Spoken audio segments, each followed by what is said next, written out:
There are moments in life where the world seems to tilt on its axis, and one of the sharpest, most disorienting moments is finding out that someone you once loved has moved on with someone else. Perhaps you saw a photo online, or a mutual friend let the news slip, and suddenly that heavy, hollow feeling in your chest has returned with a renewed, crushing intensity that feels like the very first day of the breakup. It feels as though every single inch of progress you've made over the last few months has been erased in a single heartbeat, leaving you stranded in a past you thought you had outgrown. You might find yourself searching for how to move on when your ex is dating someone else, feeling like time has frozen for you while their clock continues to tick forward into a new, vibrant chapter. It is essential to start by validating that this pain is not a sign that you have failed or that you are somehow weak or behind on some imaginary schedule of healing. In truth, what you are feeling is a profound and complex biological protest from your nervous system, a reaction as real as any physical wound. To truly understand why this news feels like a physical assault, we need to look at the groundbreaking work of Dr. Helen Fisher and her team at Rutgers University. They used functional MRI scans to observe the brains of individuals who had recently experienced a painful social rejection or breakup, and the results were startling. What they discovered is both fascinating and deeply validating. When you see your ex with someone new, the areas of your brain associated with physical pain and cocaine addiction are activated simultaneously. Your secondary somatosensory cortex and the dorsal posterior insula, the regions that process physical discomfort, are firing distress signals throughout your body at maximum volume. This means the ache in your chest, the tightness in your throat, or the literal sick feeling in your stomach isn't just a metaphor or a poetic way of describing sadness. It is a real social pain that travels the same neural highways as a broken limb or a burn, demanding your brain's full attention for survival. Recognizing this biological fact allows us to treat our emotional state with the same gentleness and requirement for rest that we would give to a serious physical injury, rather than criticizing ourselves for still being upset over something the brain views as a physical trauma. Beyond the physical sensation of pain, your brain is currently navigating a severe chemical withdrawal. During your relationship, the presence of your partner triggered a steady, reliable release of dopamine, the neurotransmitter responsible for pleasure, motivation, and reward. Now that they are dating someone else, your brain perceives that this primary source of reward has been permanently redirected to a different person, leaving your system in a state of sudden, high-stress depletion.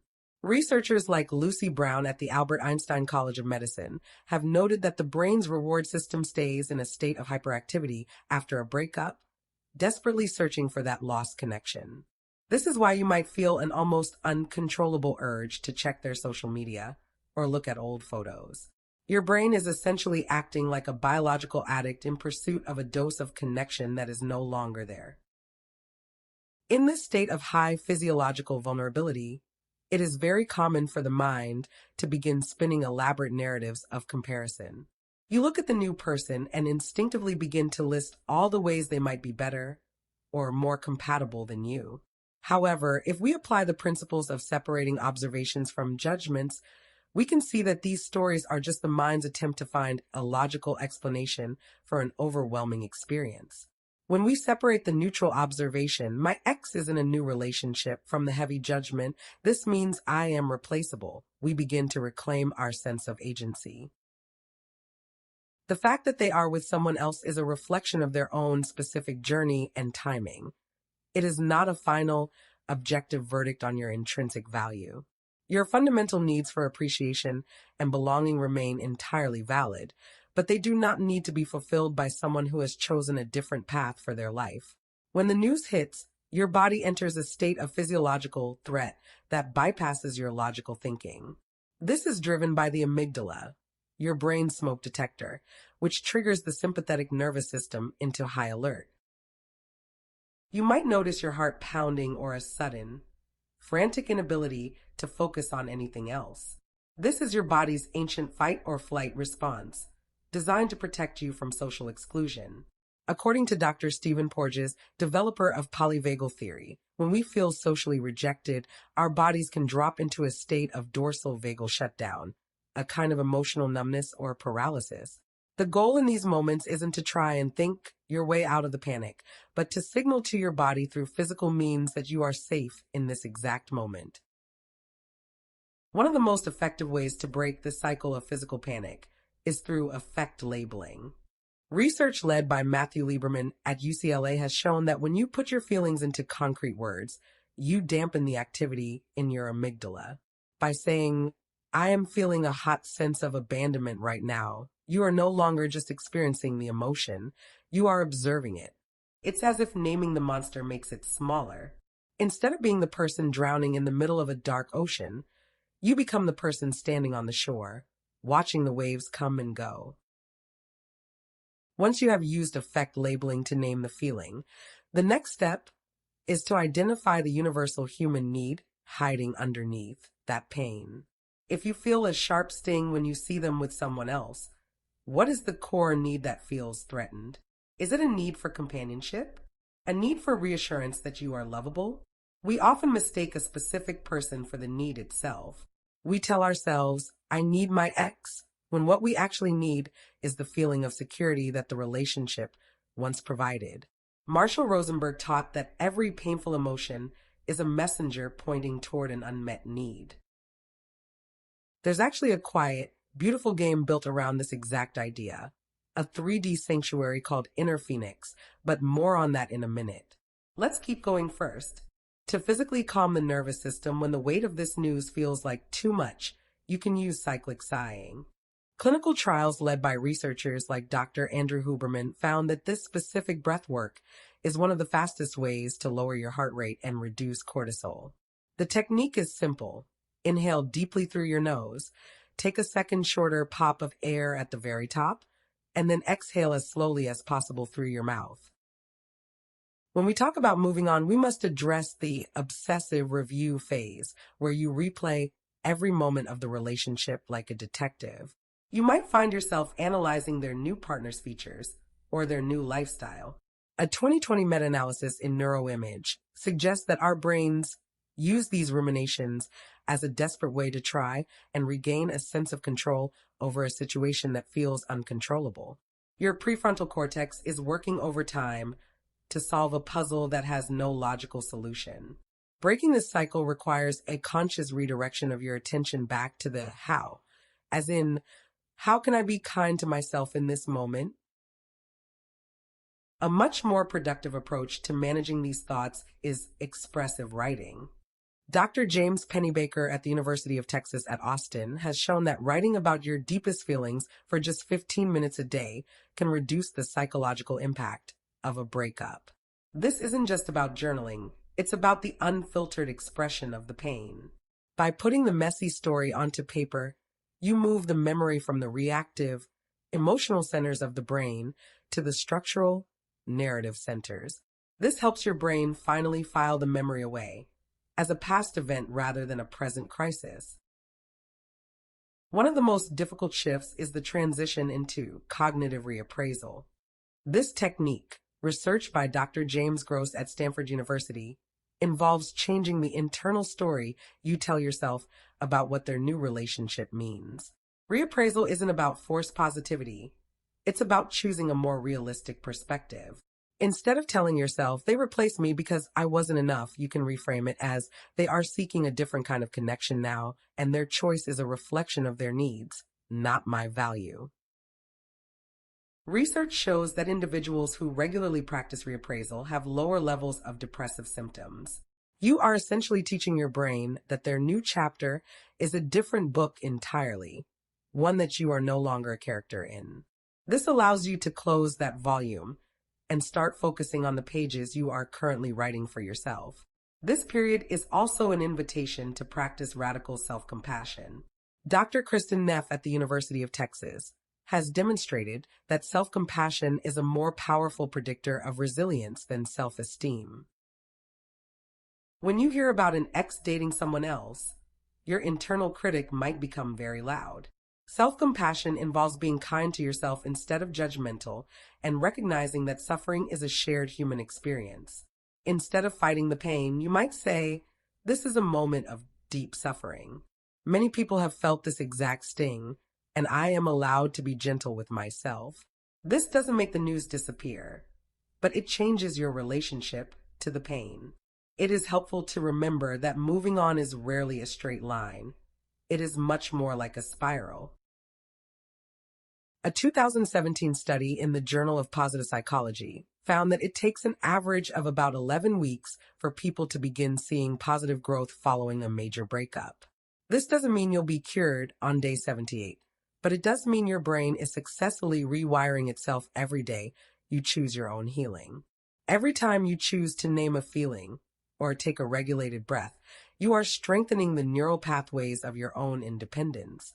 You are literally building a brain that no longer relies on that old connection for its sense of safety. As you continue, try to shift your focus from why they chose someone else to how I can choose myself. This is where you begin to reinvest the energy you used to spend on the relationship back into your own growth. The pain of seeing them move on can actually serve as a catalyst for rediscovering parts of yourself that were sidelined.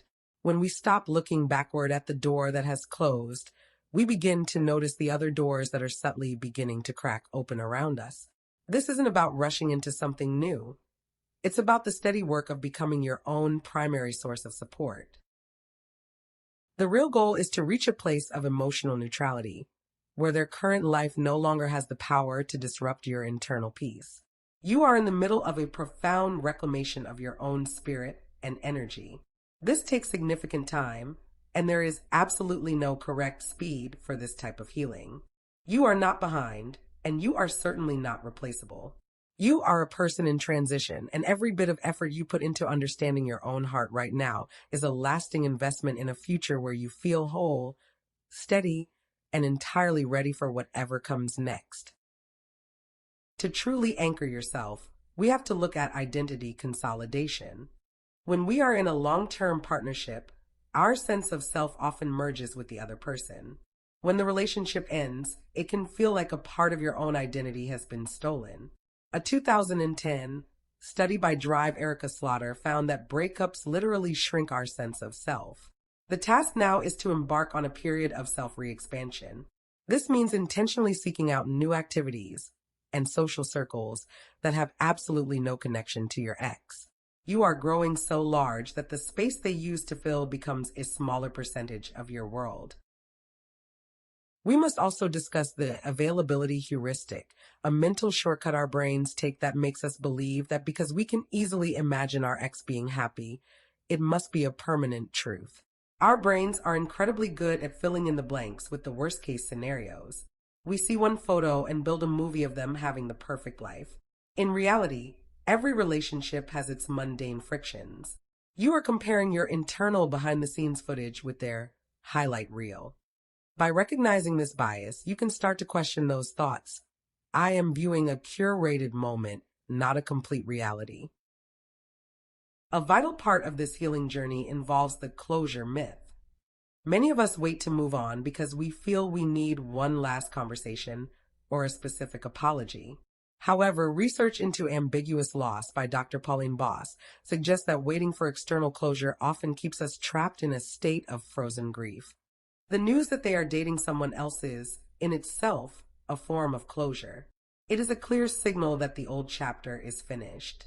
Real closure is something you grant to yourself by accepting reality as it is. It is an internal decision to stop seeking answers from a source that can no longer provide them. Let's talk about the Zeigarnik Effect, a psychological phenomenon where our brains remember uncompleted tasks better than completed ones. Because your relationship ended without the resolution you wanted, your brain treats it as an open file. This is exacerbated when you see them with someone new. It feels like the story is continuing without you. To counter this, you can perform a closing ritual, such as writing a letter you never send. The goal is to signal to your subconscious that the task of this relationship is now complete. When you tell your brain, this story is finished, you allow that energy to fade.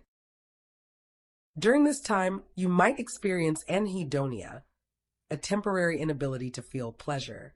This is common when the brain is recalibrating its dopamine receptors after a major loss. It can be frustrating to see friends and feel nothing, or just a dull ache. However, neuroplasticity is on your side. Even if you don't feel like doing things, the act of doing them creates small, new neural connections. Dr. Michael Merznick emphasizes that targeted engagement can rewire emotional responses. By showing up for yourself even when the joy isn't there yet, you are training your brain to find reward in new places. Social media is often the primary source of pain when an ex moves on. A study in cyberpsychology found that people who monitored their ex's social media experienced more distress and slower growth. Every time you check in, you are poking a wound that is trying to scab over.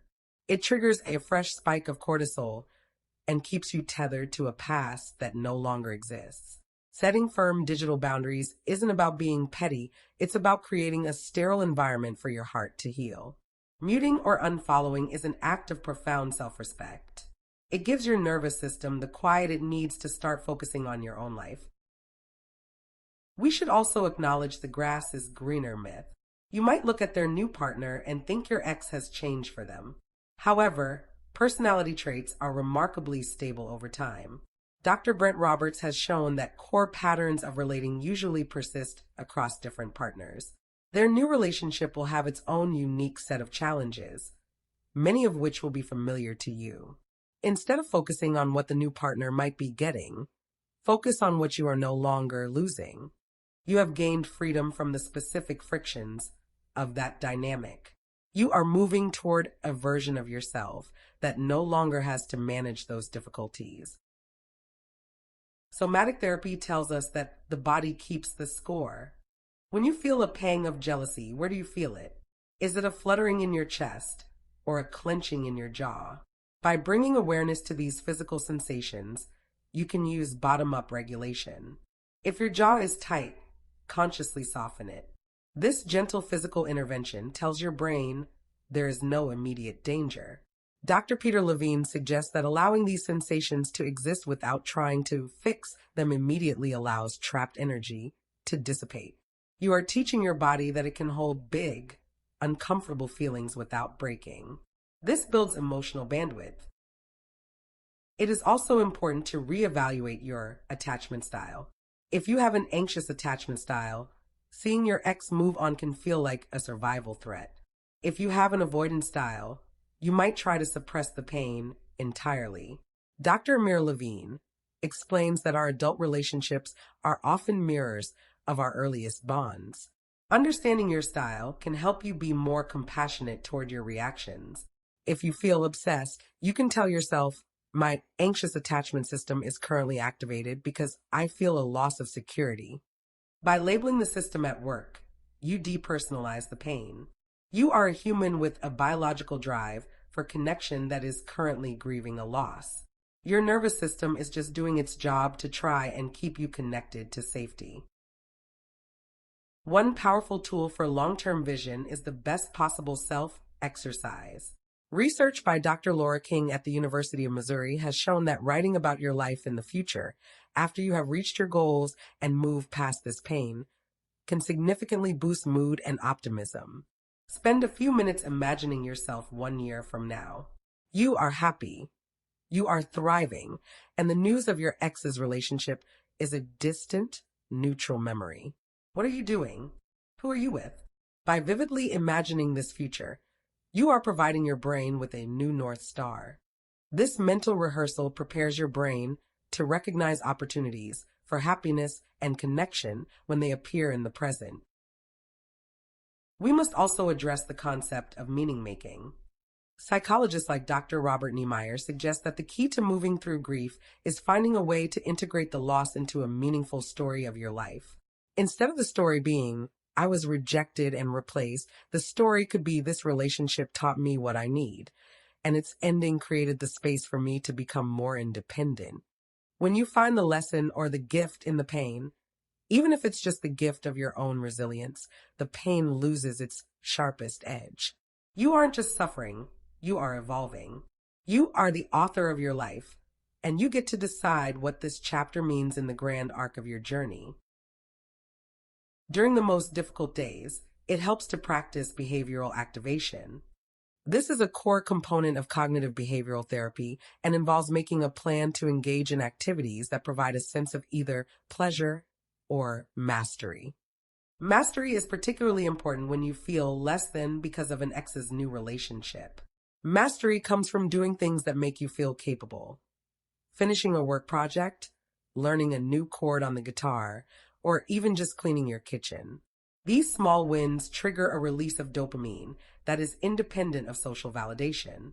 It reminds your brain that you are an effective, capable agent in the world. As you accumulate these small victories, your self-efficacy grows. Let's talk about the importance of community regulation. Humans are social animals, and we co-regulate our nervous systems with those around us. If you are isolating because you feel embarrassed or hurt, you are depriving yourself of a natural biological resource for healing. Spending time with people who make you feel seen, safe, and valued can actually lower your cortisol levels. Research by Dr. Julian Holt-Lundstad at Brigham Young University has shown that strong social connections are as vital to our health as exercise or nutrition. You don't have to talk about the breakup. Just being in the presence of supportive people helps remind your nervous system that you are still part of the tribe and that you are safe. Finally, as you move toward the future, embrace the concept of radical acceptance. This is a term popularized by Dr. Marsha Linehan, the creator of dialectical behavior therapy. Radical acceptance means completely accepting the reality of the situation without trying to fight it, judge it, or change it in your mind. It sounds like, my ex is dating someone else. This hurts, and it is what is happening right now. When you stop fighting the reality, you stop the secondary suffering, the extra layers of pain we add by telling ourselves it shouldn't be this way. When you accept the current moment, you free up all that wasted energy to focus on your own growth and your own peace. And hey, before you go, there's a 3D game called Inner Phoenix. You walk through it like a quiet temple with rooms for what you're observing, what you're feeling, what you need, and what you might try next. It was made for exactly these moments. No pressure. It's in the description below, or scan the QR code to visit whenever you're ready. You've got this, and you don't have to do it all at once. Take a deep breath, and remember that you are the architect of the life that is still waiting to happen.